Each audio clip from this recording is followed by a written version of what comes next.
Disbelief, shocked by devastating violence, this time at that Florida high school on Valentine's Day.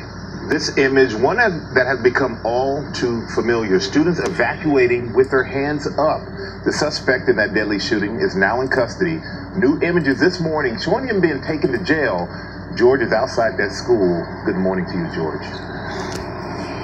Good morning, guys. That is the school right behind me, Marjory Stoneman Douglas High School. It is a huge school, 10 buildings, more than 3,000 students. And if you ask people here in Parkland, why did you move to Parkland, they say it is for that school, one of the top schools in the state.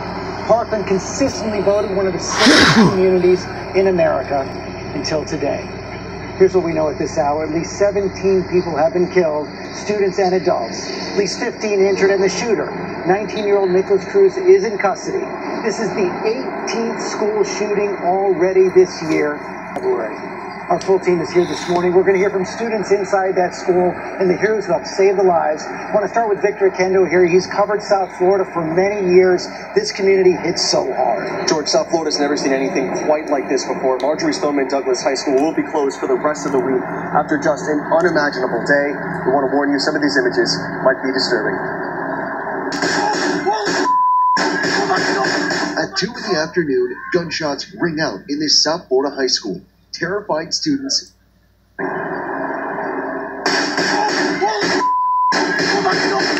2 in the afternoon, gunshots ring out in this South Florida high school. Terrified students hiding in classrooms during the gunman's rampage. The shooter reportedly first pulled a fire alarm to get more students out of the classroom, maximizing potential victims. As soon as the fire alarm got pulled, and kids were evacuating, I heard 5 pops. He was just very focused. He was very focused on what he was doing. And that's, yeah. I was in the classroom, and all of I hear was shots. And I was just like, oh my gosh, what's happening? And we're just sitting on the floor, and we're just panicking. SWAT teams swarming the perimeter, searching the school, then moving inside. I have the gunshot victim. He's by the entrance on the west side of the school. Does he know where the shooter is? We don't know, but we're entering the building. Erica Duval filming this video as she and classmates were rescued by a SWAT team. Yeah, breathe. Breathe. Everyone on the floor! Everyone on the floor! On the floor! Terrified children let out from their hiding places with hands in the air.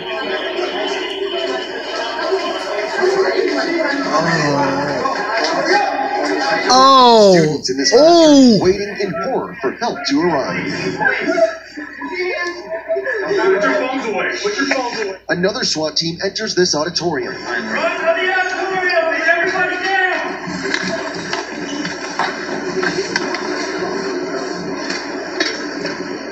Damn! In this classroom, screams of anguish as police lead students to safety. They in that classroom crying because they heard of the gunshot because of Nicholas. I'm like,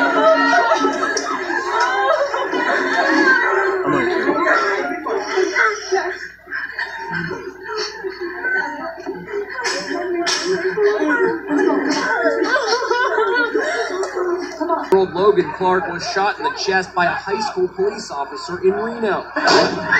Bro, he just shot the kid. Cops say he ignored repeated orders to drop 2 knives. Now the boy's father...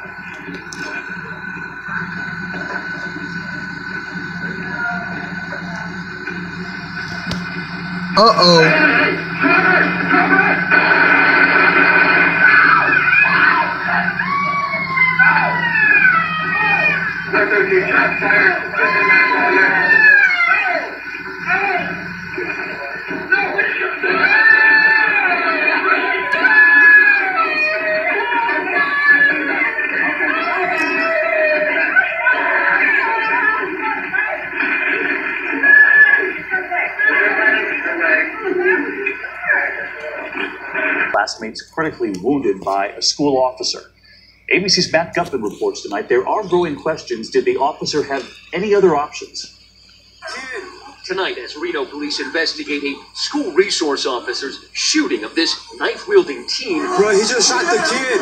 The 14-year-old's family is saying what you see here wasn't a reported lone wolf attack, but a case of self-defense gone wrong. This could have been a situation that was obviously subject to control by non-lethal means. The family saying the 14-year-old was a troubled boy with special